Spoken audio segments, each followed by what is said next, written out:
السلام علیکم ناظرین، آپ کا میزبان عبدالرحمن اردو ٹائمز چونکہ میں آپ سب لوگوں کی خدمت میں حاضر ہے اور رمضان مبارک کا بابرکت مہینہ بڑا ہی زبردست رحمتیں اور برکتیں لٹا رہا ہے اور ہمیں اللہ تعالیٰ توفیق دے رہا ہے کہ ہم اس برکتوں کو سمیٹیں اور پورے سال کے لیے اپنے آپ کو عملی زندگی میں اس کو اڈاپٹ کرنے کے لیے بھی اس کے اوپر کوشش کریں۔ ناظرین،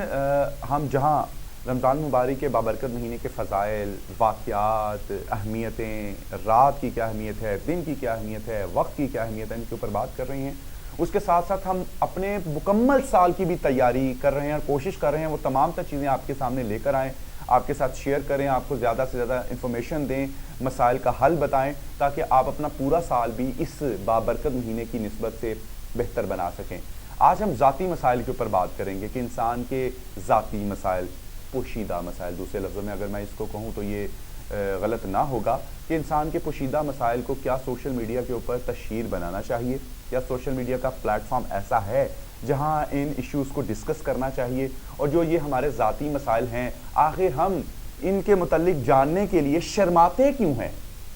بات کریں گے، ہمارے ساتھ موجود ہیں پاکستان کی نامور شخصیت ہر دل عزیز مفتی عبدالقوی صاحب۔ تو کیا خواتین بھی ایسے پوشیدہ مسائل کو اس طرح سوشل میڈیا کے اوپر آ کر اس کی تشہیر کر سکتی ہیں، اس کو بتا سکتی ہیں دین کی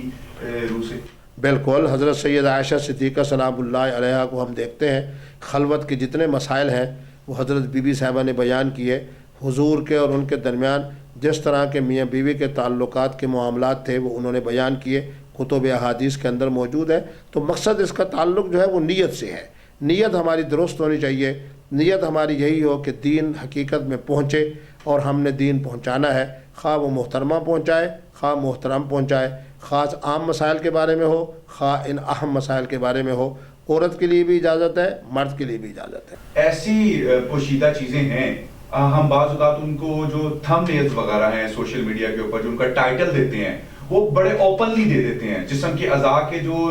نام ہیں بڑے اوپنلی لے لیتے ہیں، چاہے وہ خواتین بتا رہی ہیں چاہے وہ علماء دین مرد حضرات بتا رہے ہیں۔ کیا ایسا عمل بھی ٹھیک ہے؟ دیکھیں نا، میں وہی بات کہوں گا کہ اس کا تعلق نیت سے ہے۔ اگر ایک عالمہ اور ایک عالم اس کی نیت خیر کی ہے تو یقیناً انہیں اجر و ثواب ملے گا۔